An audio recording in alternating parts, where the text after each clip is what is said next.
Hello everyone, Assalamu alaikum. Welcome back to my new lesson. Hope that all of you good by the grace of Allah. This is Mohima Akhtar, your study friends. We will learn together, inshallah we will enjoy. আমরা একসাথে ইংরেজি শিখছি এবং অনেক improve করছি আলহামদুলিল্লাহ. Today I would like to share how to use cannot but and cannot help. আজকে আমরা জানব cannot but and cannot help স্ট্রাকচারগুলো কোন কোন ক্ষেত্রে ব্যবহৃত হয়। তাহলে শুরু করা যাক। কোনো কাজ না করে থাকতে পারে না অথবা পারি না এই ধরনের সেন্টেন্স গঠন করার ক্ষেত্রে আমরা দুটি স্ট্রাকচার ব্যবহার করে থাকি। একটি হচ্ছে subject plus cannot but plus V1 এবং number 2 subject plus cannot help plus ভার্বের সাথে আইএনজি যুক্ত করতে হয়। যে সকল সেন্টেন্সে cannot but দিয়ে গঠন হবে তার সাথে V1 হবে এবং যে সকল সেন্টেন্স cannot help দিয়ে হবে তার সাথে ভার্বের সাথে আইএনজি যুক্ত হবে।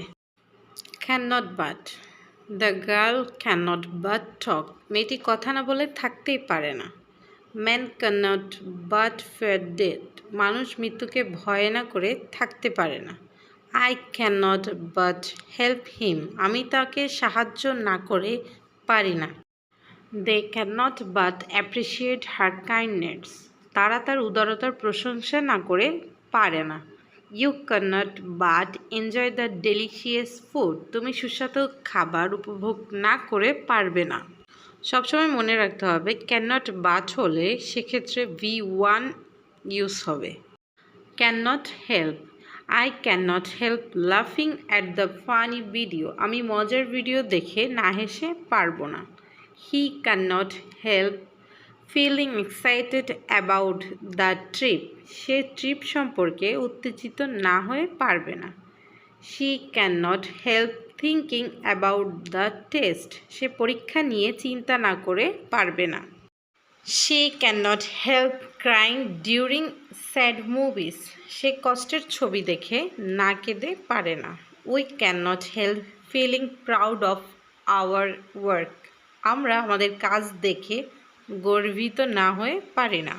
কোনো সেন্টেন্সে বাটের পরিবর্তে হেল্প ব্যবহার করলে ভার্বের সাথে সবসময় আইএনজি যুক্ত করতে হবে। আশা করি cannot but and cannot help এর পার্থক্যগুলো বুঝতে পেরেছেন। শুধু বুঝলে অথবা শিখলেই হবে না, এগুলো দিয়ে আরও অনেক সেন্টেন্স তৈরি করতে হবে এবং নিজে নিজে প্র্যাকটিস করতে হবে অ্যান্ড ইমপ্রুভ করতে হবে।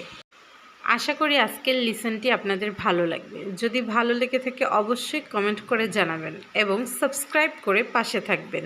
ধন্যবাদ। Thank you for watching. আল্লাহ হাফেজ।